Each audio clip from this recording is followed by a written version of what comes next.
Kayelyn Louder disappeared from her home in Murray, Utah on September 27, 2014. At first the case seemed like a normal missing persons case, but then it was discovered that Kayelyn called 911 just hours before her disappearance, and this phone call is extremely mysterious and scary. Also, there was a similar 911 call prior to that. When on top of everything else, disturbing surveillance footage of Kayelyn emerges, it is clear to everyone something terrible must have happened here. But what exactly that was could not be determined at the time.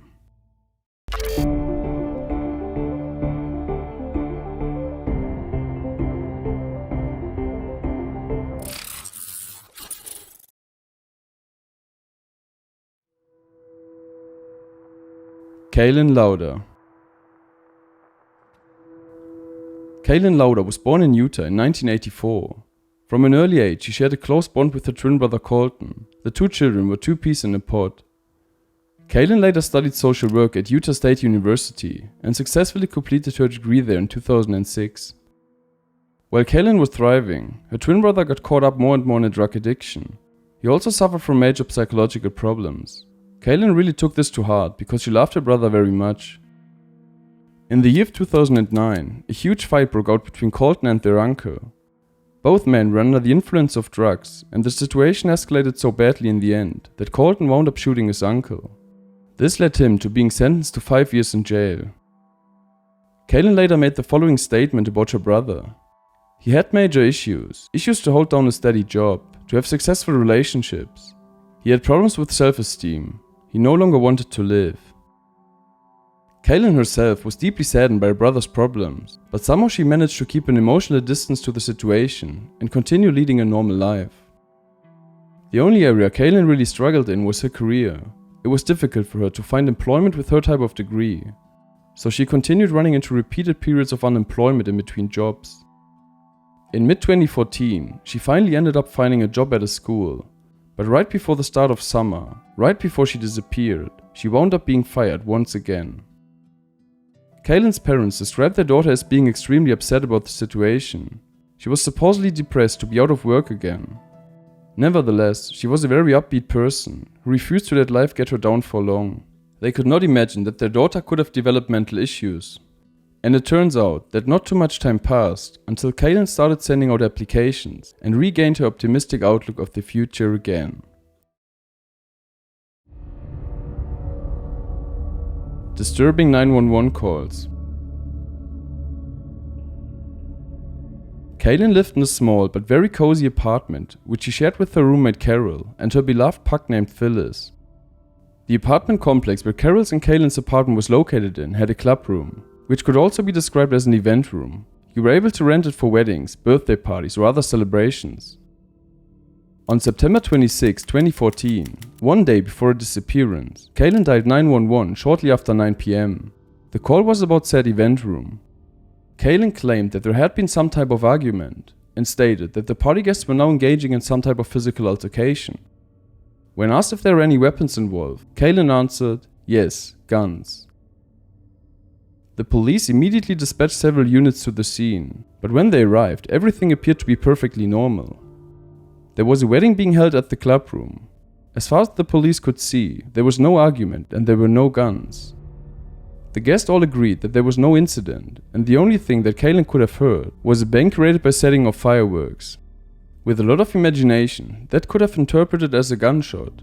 But why had Kayelyn mentioned a fight and used the word guns, as if the altercation involved several firearms? One could assume that Kayelyn might have been found the music too loud, and that she added a little extra to the story in the hope that the police would end the party early. But the case would get even more mysterious. 1 hour after the police had left, Kayelyn dialed 911 again. This time she hung up before the call was answered. She received a callback from the 911 operator and was questioned about the reason for her call, but Kayelyn appeared to be in a state of heightened confusion during this call. She slurred her words and could not offer an explanation as to why she placed the call. She even appeared to have difficulties to remember her own address. The operator had no choice but to be satisfied with his answer. But Kayelyn made another statement that didn't seem relevant at first, but in retrospective could play a very important role in Kayelyn's disappearance. Kayelyn mentioned that she felt confused and that even her roommate Carol had claimed that she was acting strange and extremely paranoid. All night long, things stayed private. But early the next morning, around 8:18, there was yet another 911 call by Kayelyn. When I have an intruder at the house. Repeat the address for verification. They're stealing from my house. Okay, say your address one more time. I'm having a hard time hearing you.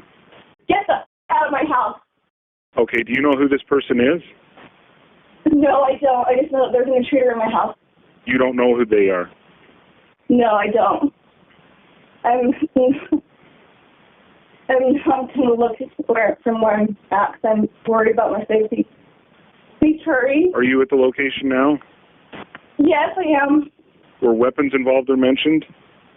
They're not talking or responding. I'm just telling them to leave so I can hear them taking things.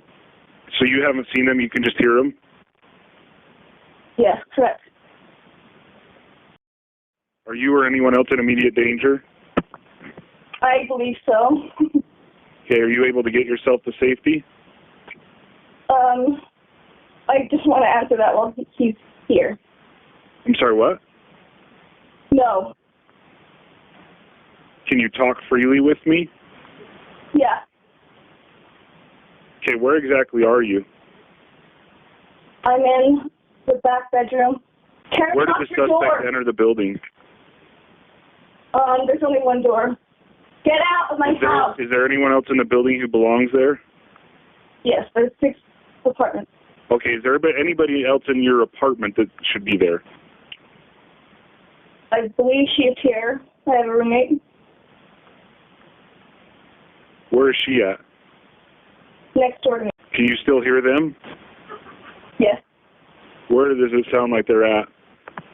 the front room, near the entrance. It's a small place.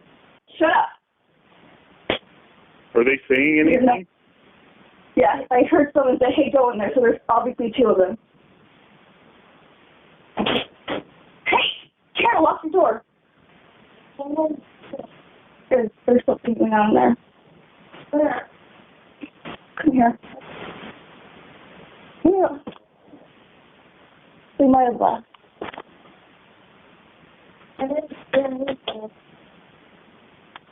Okay, what's going on now? They've left now?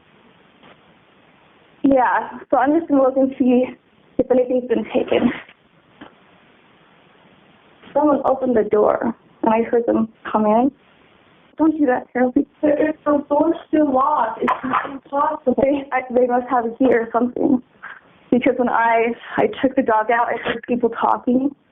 And there was people last night, sitting outside the window. And so they, were scoping us out or something. Why is the door still locked? Well, I can't explain that, but I heard, 2 people talking.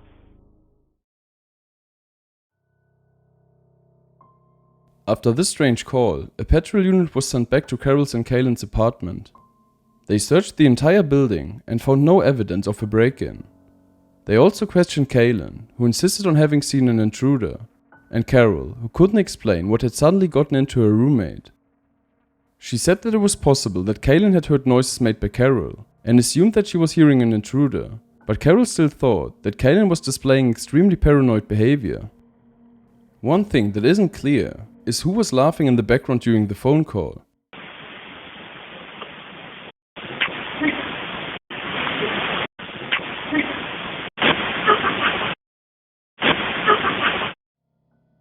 Was it Carol? But why would she do that, when she clearly realized that her roommate was having an episode? Had someone been in the apartment after all? Or had it just been the TV that was on? There were many unanswered questions, and soon there would be even more.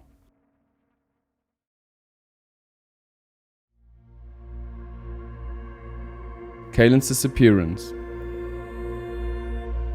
Outside of the building Carol and Kayelyn lived in, there were security cameras.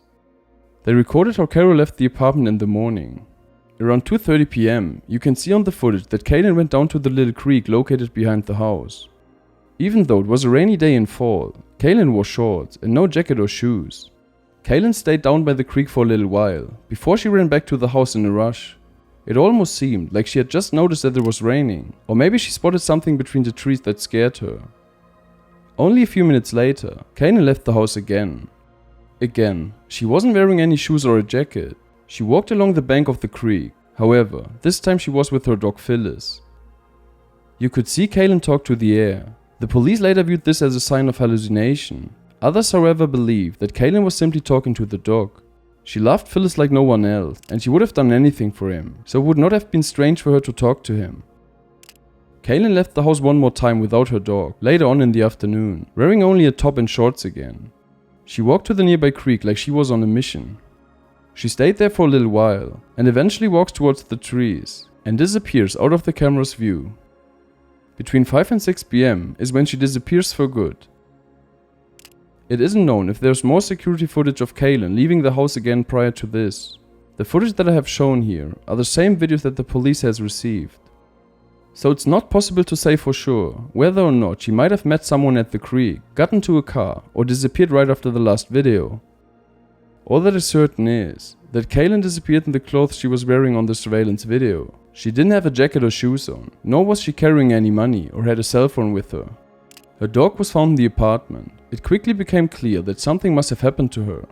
Kayelyn never left her dog alone for long. The investigation and the discovery of the body. There are no signs as to where Kayelyn disappeared to. Neither her family nor Carol had any idea, and the police also couldn't turn up any leads.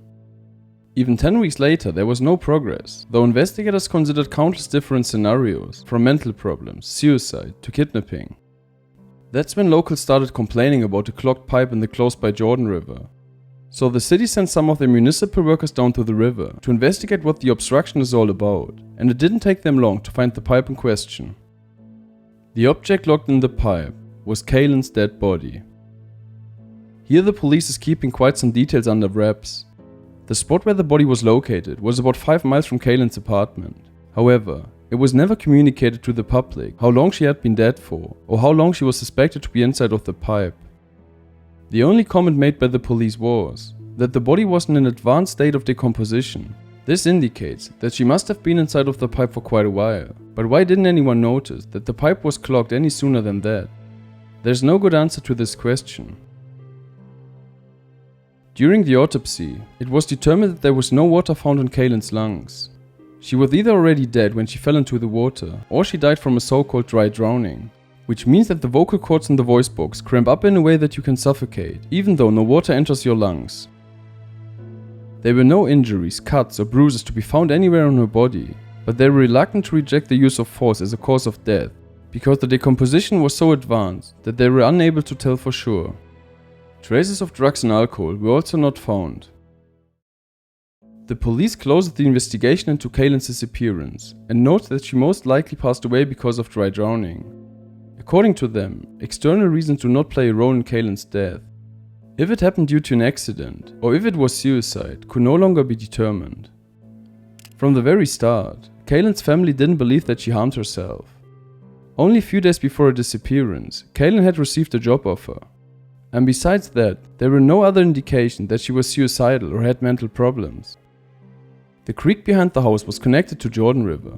However, it was a pretty far distance to the location where the two bodies of water met, and there was a lot of vegetation on the banks of the creek along the way. Chances are, if Kayelyn had fallen into the creek behind her house, her lifeless body would have gotten stuck in one of the trees along the way before hitting Jordan River. At the same time, it is worth mentioning that there was a lot of rain around the time of Kayelyn's disappearance, which had turned the small creek into a little river with more forceful current. Maybe that would have prevented Kayelyn from getting caught on the vegetation. Still, Kayelyn's family suspected foul play. They didn't believe that it was possible for her to get washed down so far down the creek, and they're sure that someone would have noticed Kayelyn due to her outfit, which was not appropriate for the weather, if she had been wandering around outside for an extended period of time. They suspect that Kayelyn was abducted, murdered, and then thrown into the river.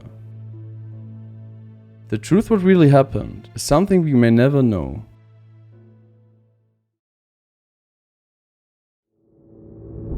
And this brings us to the end of today's video. This case is either extremely complex or very simple. What do you think? Did Kayelyn have mental problems, much like her twin brother, and therefore developed a psychosis? The disturbing 911 calls prior to her disappearance and the strange behavior on the surveillance footage could lead us to believe that this is a strong possibility. Or could she just have slipped by the edge of the water and fallen in, and then got taken away by the current? Or was she right with her claims that someone was lurking around the house, waiting for the right moment to kidnap the young woman and murder her? What do you think might have happened to Kayelyn? Feel free to discuss in the comments. If you love documentaries about crime and missing person cases, please subscribe to this channel. I will see you again for the next video. Good night and see you soon.